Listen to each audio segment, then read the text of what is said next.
I'm Hemant Mehta. I'm Jessica Bluemke. And you're listening to the podcast for FriendlyAtheist.com. Jessica recently attended the Amazing Meeting, a skeptics conference in Las Vegas, where she had the chance to talk to a number of amazing people. This episode, I was joined by Tyler Measom and Justin Weinstein, the producers and directors of An Honest Liar, the documentary about the amazing James Randi. We mostly chatted about the movie, including the kind of archival footage they were able to find, and Uri Geller and Peter Popoff. This is Jessica Bluemke with the podcast for The Friendly Atheist. We're here at TAM 2014, and I am joined by Justin Weinstein. That is correct. Hi. And Tyler Measom. Say words. Oh, hi, everyone. And these two gentlemen are the producers and directors of An Honest Liar, which is a movie about the amazing Randi. So do you guys want to give a little overview about the gist of the movie? It's an action-adventure film. Mm-hmm. A lot of explosions. Mm-hmm. It's it's a big-budget Hollywood picture. But, we managed to, with CG, star Randi in it. Stallone was a weird choice for Randi, but it worked. A lot of makeup. A lot of makeup and method acting. Sure. Yeah, that guy. Classic method actor. Well, so in reality, it is about a hero to a lot of people, James the Amazing Randi. It's kind of a biography of the man, but it goes beyond that. It covers a lot of his great history, some stories, some very famous and intricate stories of his debunkings in the past. But it also follows current events in his life over the years that we were filming. Which was between 2012? Yeah, we started in July of 2012. 1912. 1912? Yes. July of 2012, and I think the last shoot we got was August of 13, maybe? No, it was 14. It was February 14th. We got Jamie and Swiss was our last. So yes, so good 2.5 years. Okay.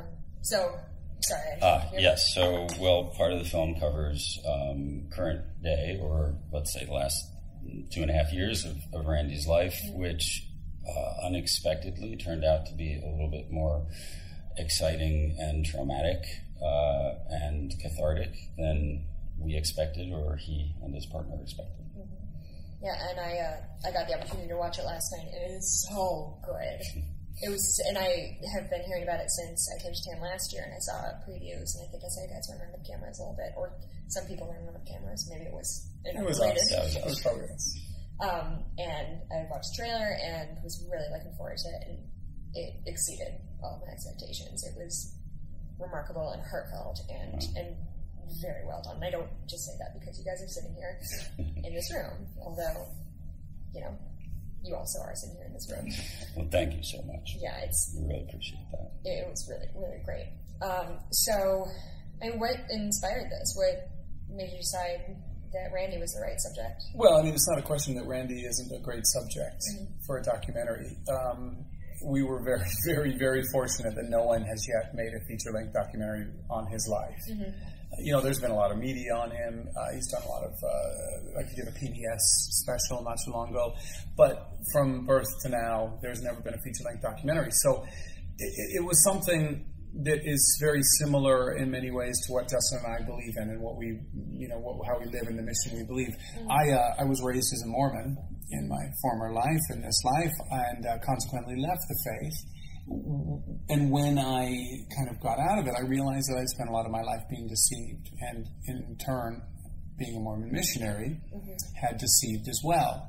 So I kind of had this antithesis, or this anti-deception motive, and somebody turned me on to James Randi, basically mentioned he'd make a great documentary, and I looked into him and realized, oh my God, he would make a great documentary. Yeah. So, and then I met Justin. And I was not brought up a Mormon. It's not too late. To be brought up a Mormon? Not too late. I might convert. But I did grow up a little bit on Randi's media, in a sense. I saw him on Johnny Carson and Happy Days as a kid, and it did have an influence on me. I was always, I loved films and I loved science, and so I studied both, actually, and became a scientist, and found the actual process of doing experiments a little bit tedious for me, and ended up going back into filmmaking as a documentary filmmaker, and have done a lot of science and environmental documentaries, and have always been fascinated with how people can come to believe things that are demonstrably untrue in a lot of ways. And so, for both Tyler and I, Randi, his mission and his history was just like candy. And I'd really like to adopt him as my grandfather, excuse me. That's my goal in the end of all of this. I haven't quite gotten him to sign on the dotted line, but I'm close. All right. I like your persistence. So when afterwards in the Q&A, you guys mentioned that in the film is made up a lot of archival footage, and Randi just recorded everything he was ever on and just kept it, right? Which is a lot of it. He had a collection that he, I guess, contributed to JREF, probably because it took up too much space in his house. Of probably about 500 to 700 videotapes of all kinds of different formats. Going back to pre-videotape, certainly there was Betamax, U-Matic, 3/4 inch. There was Super 16, 1/4 inch reel-to-reel, all kinds of different things dating way back. But we went through that and pulled out maybe about 300 tapes, and had to go through, hundreds and hundreds of hours of old video. Now, he didn't record everything. Unfortunately, he was on shows like Wonderama. don't know what that is. Well, okay, if you were a child in the late 60s or 70s, you know what that is. But it was a famous kids show, and Randi was on it for a number of years, but they recorded over the masters. So those shows weren't saved. And some of the shows that we found on video, we couldn't find anywhere else. So yes, we were kind of blessed with an abundance of riches when it comes to that. But we still had to do a lot of detective work, and we found a lot of other material that Randi didn't have that turned out to be real gifts, like in the opening of the film. There's a really wonderful, surreal, almost scene that is one long take of something that you just don't see anymore these days. And it's old, grainy, black and white footage, and you looking at this, and it was recorded in CBC in Canada. I can't remember, early 60s. Makes you really appreciate late 50s. Either or. Yeah. But it makes you really appreciate the difference in television. Yeah. Even now, and we looked through hundreds of hours of television of Randi from the 50s, 60s, 70s, 80s, and 90s.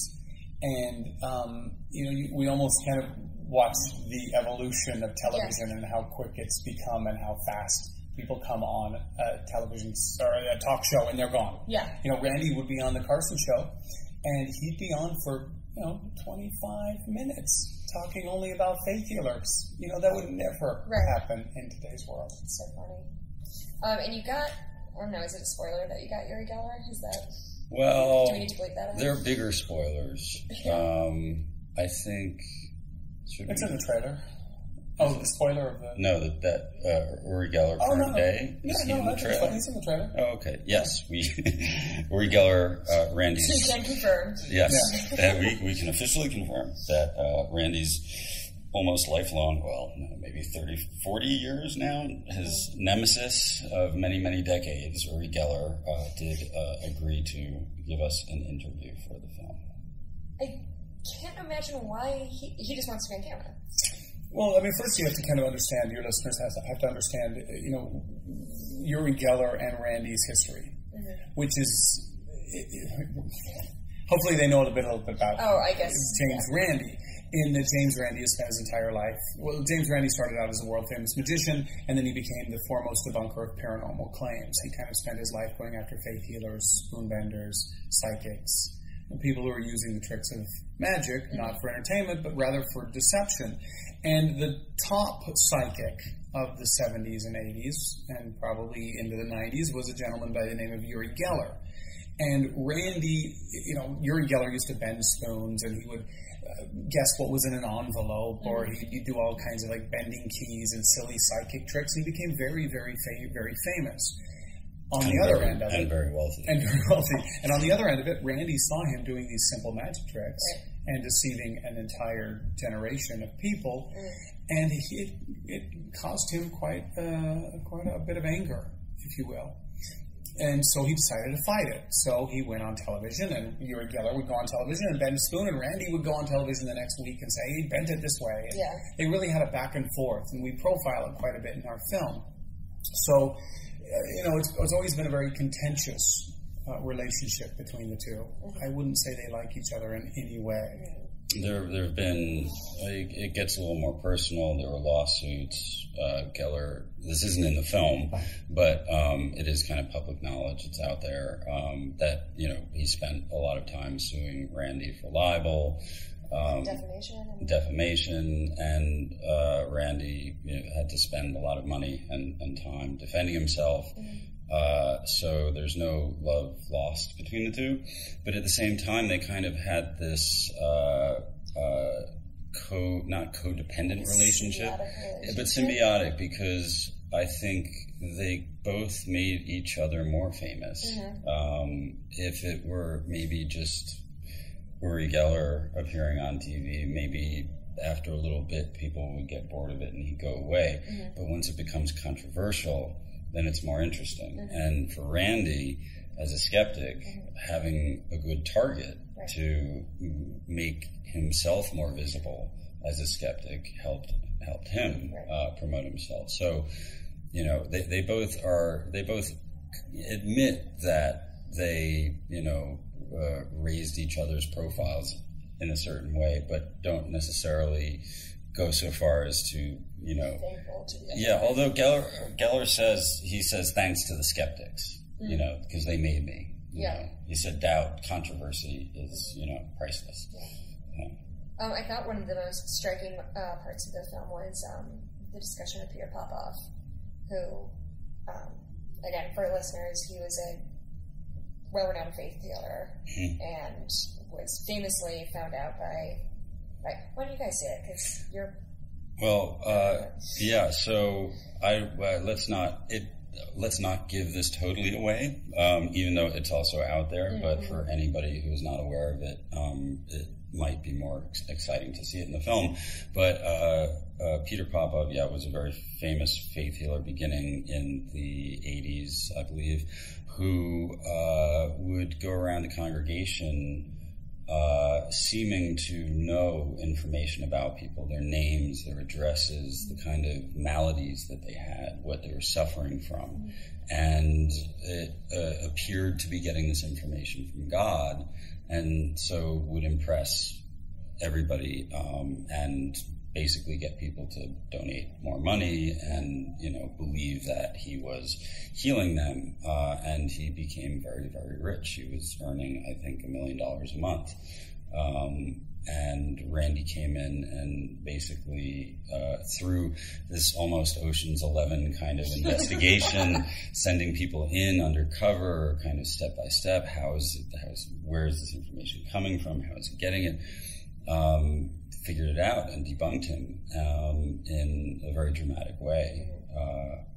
Unfortunately, even though at the time Popoff declared bankruptcy, it didn't last long, and he came back and is still doing not the exact same thing, but things that are actually even sillier.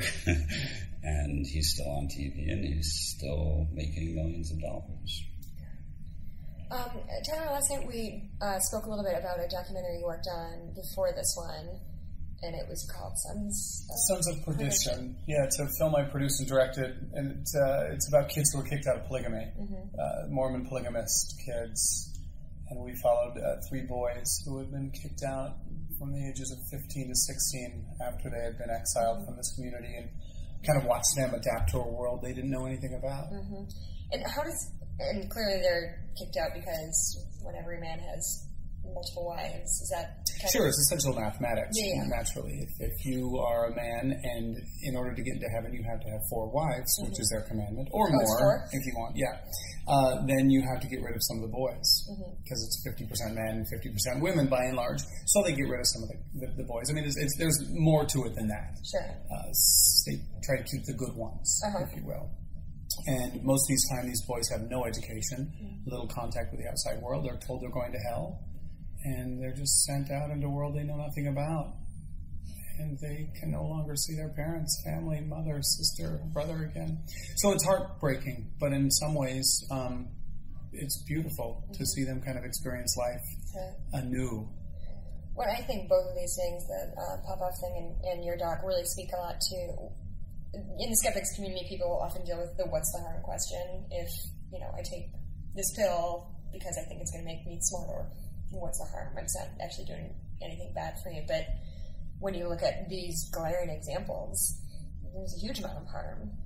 Absolutely. You don't... I personally, I don't even think it's necessary to go that far to, explain the harm from, unwarranted beliefs, but it is definitely most visible when you see a faith healer telling people to throw away their medications because they've been healed. It doesn't get much worse than that. Do they have any? I mean, is there any information you had to find out? Did people die as a direct result of what Popoff did? Is there any way to? We poured through hours and hours of these Popoff tapes, and a lot of them had the names. He would call out their names, obviously, and I did exhaustive searches to try and find these people, and I couldn't find any one of these names. You can find a lot on Google. Sure. But that's because that was... It was 30 years ago. 30 years ago. But there have been other, I think, documentaries that I've seen that do follow up on people who believe that they've been healed.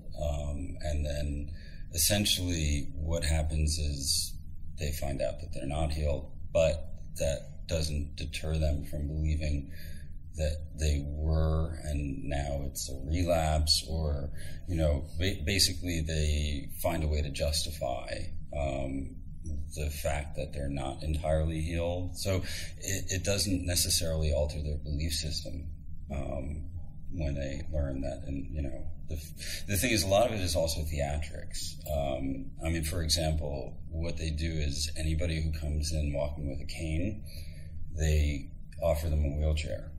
And they bring them up to the front, and then Popoff will heal them and say, get up and walk.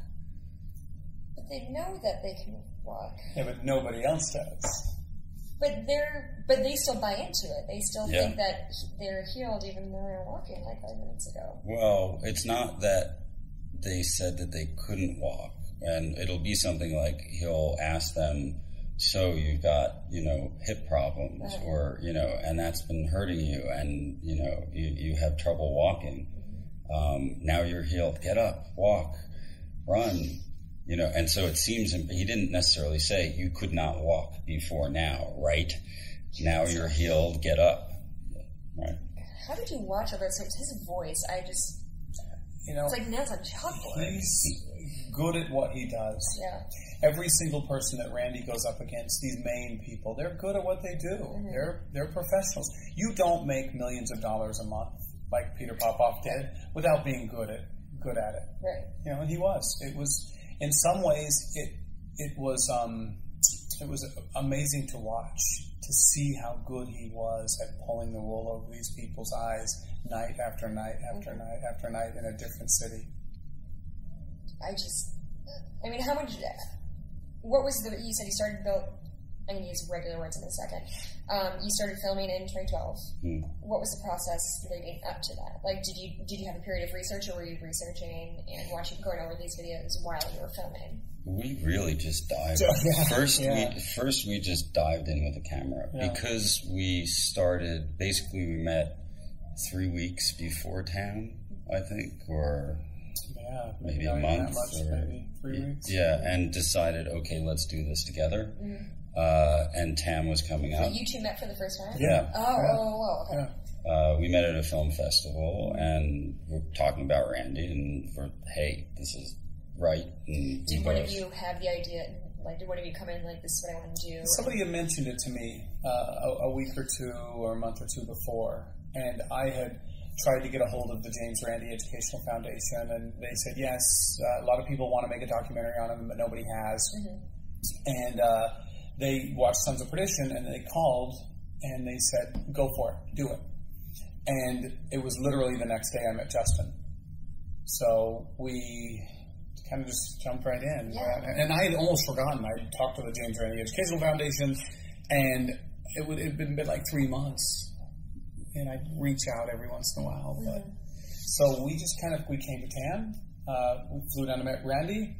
We filmed as much as we could on our meager own pocket, filming what we could. And then once we made a trailer, we got it out into the world, and it allowed us to kind of get a little bit more of attention and raise some capital in order to keep making the film. And as we started the filming, pretty much after Tam, we did start doing research. We have loud chairs I know. here. Yeah, it's not. Probably. It's not flatulence. So yeah, we you can cut that part. Right? Yeah. I don't know how to edit things, so. Great. Yeah. I'm a professional. So we were doing research and filming, and we started what was a very long kind of period of very deep research, archival research, figuring out the stories in Randi's life that were worth telling. And there are a lot of them. Yeah. And more of them can fit in a single 90-minute film, obviously. But that was difficult. I mean, it really took a lot of work on our part. And we did develop other stories, really flesh out some other great episodes in his life that are incredibly cinematic and really exciting stories. But in the end, we had to kind of choose the ones that would make a cohesive whole film. What are some things that you cut out? That you Oh boy, there's so much. I wouldn't say we cut out major stories, obviously, because they got cut out. Right. But we edited for about 1.5 years. We have an editor, Greg O'Toole, and he came on board. And the first thing we did when we hired him, we all went to a cabin and we locked ourselves away with note cards and ideas and footage and just kind of laid everything out. And of course it was massive. It was big, long, and then we whittled down from there. So as far as some of the things we cut out, there were episodes in Randi's life. There were instances. There were cute little pieces of archival that had to hit the cutting room floor. There's a story in the film called The Alpha Project, where 2 young magicians fool psychics over the course of 4 years. There were some really great elements in that we had to cut out. So I wouldn't say we cut big pieces of meat, rather than just nice sections. Is it a little heartbreaking when you see the... Brutal. Yeah. It's more that there are also some stories that we did not film because even though they were great stories, we knew that they wouldn't fit in the film.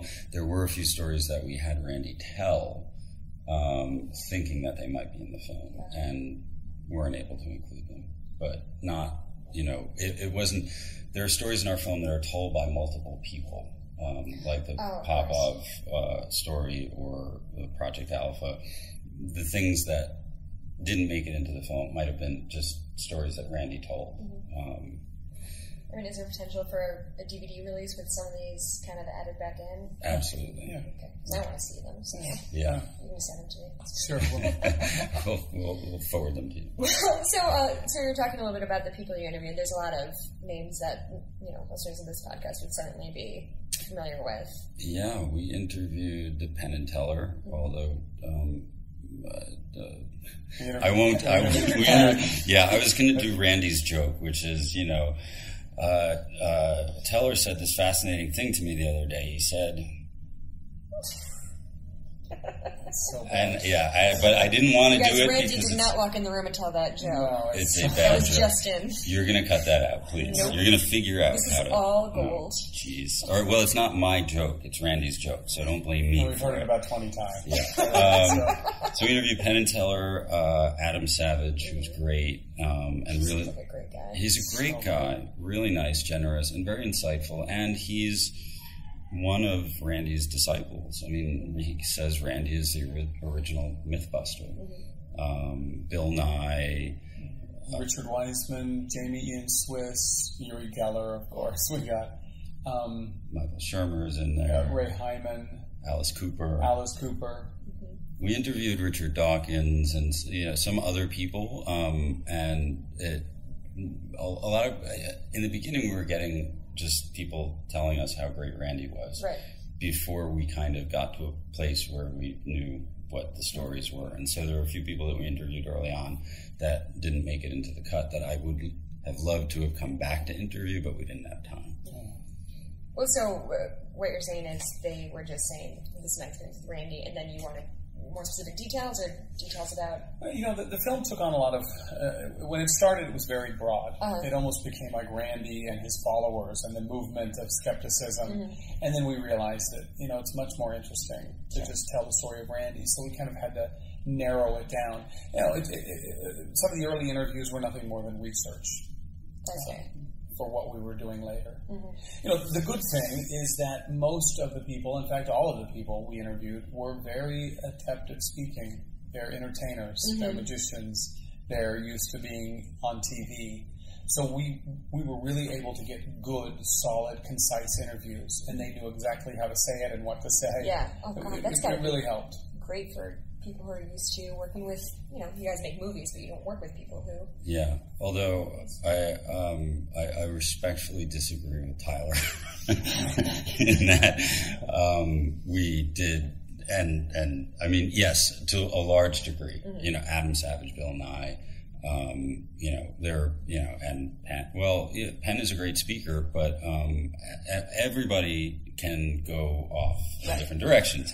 And then, yeah, so, right. I mean, he's fascinating, and he's, a very smart guy. Speak for two people. Right, exactly. He's speaking for two people. But also, not everybody also understands that the documentary that we're making is not one where somebody can tell a story for 5 minutes. So if somebody does that, there's no way it's going to fit in the film. Because it moves faster than that. Just the pace of the film, the way people are telling stories, it's more dynamic. And so, for a lot of people, we did have to kind of, there's always a coaching, Yeah. Oh. Yeah. But we were lucky overall. Yeah. So we're getting close to a half hour. So I know you guys, your time is very valuable. I appreciate it. Incredibly valuable. We're going to get a bill in the mail. Yeah, I bought him a beer last night, so I think. Oh, that's right. That evens it up. Yeah, you're right. Man, I get bupkis. Yeah, well, Tasted good. So just in summation, when is this going to be released? Like, when can I go to my local movie theater and see this again? Pay my money. And see it again. Buy me a beer. Yeah, Tyler's easy. And yes, we're working now on distribution, theatrical distribution, for the fall, probably the late fall. Hopefully broadly in the U.S. We know it'll start probably in New York and L.A. This guy's got everything. I know. So pretentious. That's what I like about New York. Not the pretentiousness, but getting films. So it'll be available in theaters in the late fall, and then soon after that, DVD, VOD, iTunes, Amazon, and then ultimately broadcast. Netflix, and then broadcast. Right. and then on your iPhone, and then on your shoe, and then... It's transplanted right into your brain. Sons of Perdition is on Netflix, yes. Yeah, we will have to check that out. I would watch it in preparation for this, but... Yeah, who did your homework? And sheesh. I literally had You no didn't even know what ideas. beer I liked. That's real research. Yeah, well, I focus on the important things. Beer do they like? Whether or not they're pretentious. Yeah. You Yes, failed yes. on both. You failed on both. You still have a chance to find out what beer I like and buy one for me. Okay, well, A chance to redeem yourself The here. cool kids. So, I guess, in summation, what do you want people to take away from this movie? What do you want people to learn or feel or That we're tell their friends about? extremely talented people. Yes, first and foremost. That's what I got. Yeah. Yeah. That's all. That's it. That's it. Perfect. Yeah. It's a vehicle for you guys. No. Well, I mean, I can speak for myself. Without being too long-winded, I really want people who are not necessarily skeptics, who are not necessarily people who have kind of drunk our Kool-Aid, to look at the trailer, to hear about the film, and think, wow, an escape artist magician with some great stories, let me go see that, and then be entertained by it and be brought in by it, by the kind of just force of the kind of the storytelling, but then learn something from it. So that message that is kind of Randi's mission is something I would like people to get out of the film, but I don't necessarily want that to, except for us skeptics, I want other people to go and see it who are not going to see it because they already know that message. Right. You know, there's no real overt message in the film, and that's really nice. I think one of the fears of modern audiences, especially in documentaries, they went through a real stage of preachy documentaries. And it's unfortunate because there's so many great docs out there right now that aren't. That are really great character docs or interesting comedy docs. And people are afraid to go to them because they feel like, God, they're just going to tell me what I should believe, and I don't want to. And there is, a range of those, and those are great. An Honest Liar is more than anything a character doc. It's about an interesting man who's lived a very interesting, rich life. It's got heart. It's got drama. It's got comedy. It's a love story. And that's something when Justin and I went into it, we really didn't think it would be. So it's important to entertain. And more than anything, I think our film will entertain people. It's got explosions. And sex scenes. Sex. And it's 3D. It's in 3D. His hand just comes right at your Right. face. Aliens.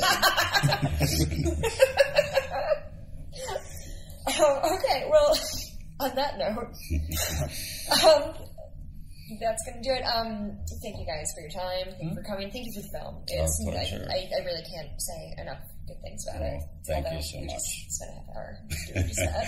So I guess we can. We could say 31 minutes for some good things. Excellent. Well, we were speaking for most of that, so you can spend another 31 minutes talking about how great this is. There's going to be like a capper half hour of just me talking, because that's what everybody wants to hear. They're like, oh, these guys are boring. And Jessica. naturally, anyone can get on our website and find out where the film is showing. It will be showing at festivals for the next few months. Also, our Facebook page has a lot of information. AnHonestLiar.com. Or Google An Honest Liar. Or Google An Honest Liar if you want to go that People know these computers. They're pretty smart. Okay, well, guys, thank you so much. And thank you for joining us. This is Jessica. You can find more information about Friendly Atheist at friendlyatheist.com. And thank you for listening. Thanks for listening to the podcast for friendlyatheist.com. Our theme song was written and performed by Brad Chagdis, and thanks to Michael Greif for helping us with on-site recording. If you like what you're hearing, please consider making a contribution at patreon.com/Hemant. That's He-Man T. We appreciate your support. I'm Hemant Mehta. And I'm Jessica Blimke. We hope you join us next time.